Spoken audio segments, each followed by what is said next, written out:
Well, it seems that way, Sri, and good morning, Mandy and folks as well. Yeah, the thing we're waiting for here in Delhi, the Indian capital, is for the president to arrive. That is expected to happen about 7 o'clock local time, p.m.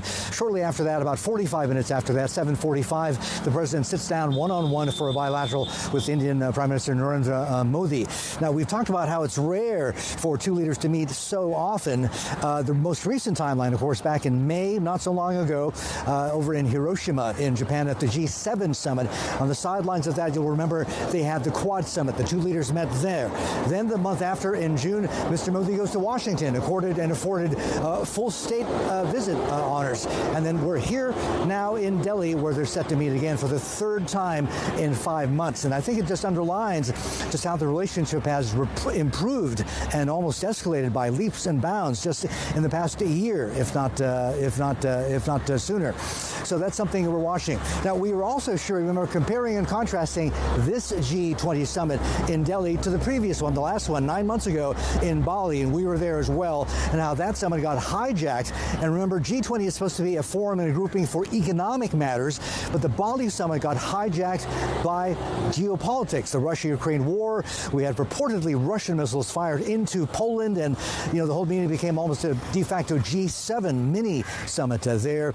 And the whole basis of economic cooperation and trying to further growth in issues like climate change and debt forgiveness, etc., debt restructuring, that was worked on at the working group level, yes, but didn't make the headlines at all. This year, this summit in Delhi, the whole event threatens to be overshadowed, actually, by Prime Minister Modi and by India.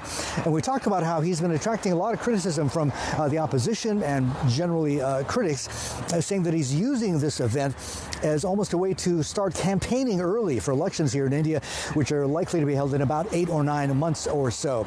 And he's pulled out all the stops. He's made a real spectacle of the G20. We talked about how on the streets of Delhi, every few meters or so, there are posters all over the place, hundreds if not thousands of them, advertising the G20 with Modi's face on them. And in terms of making a spectacle of it, because India has the presidency of the G20, it's a train ride of meetings which culminates in the summit. And this year in India, this is an interesting statistic. They've had 200 run-up meetings at lower levels, let's say trade and the like. We've never seen that kind of number of meetings before in the run-up to any G20 summit.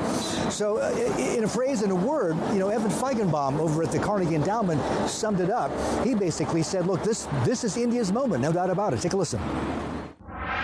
I think the most important thing to say is the way India is going to try to leverage technology to showcase its global leadership at the G20. The best example is digital public infrastructure, where India used a personal identification number and a digital stack called India Stack to basically bring millions of people who are outside the organized financial system into the financial system, and the unbanked became banked. So for millions of people, including women, by the way, in regions like the Middle East who are unbanked, India offers models that can be exported, and that's something you're going to hear a lot about at this G20 and beyond. Evan Feigenbaum there from the Carnegie Endowment. And the key phrase there, I think, that was not said but was implied was financial inclusion. Very important if you're trying to grow a country as big as India with more than 1.4 billion people. Don't forget, it's overtaken China in terms of number of people, the size of the population. And financial inclusion would help to be one of the factors helping to lift them higher up the socioeconomic ladder and scale in terms of per capita income. Guys, back to you.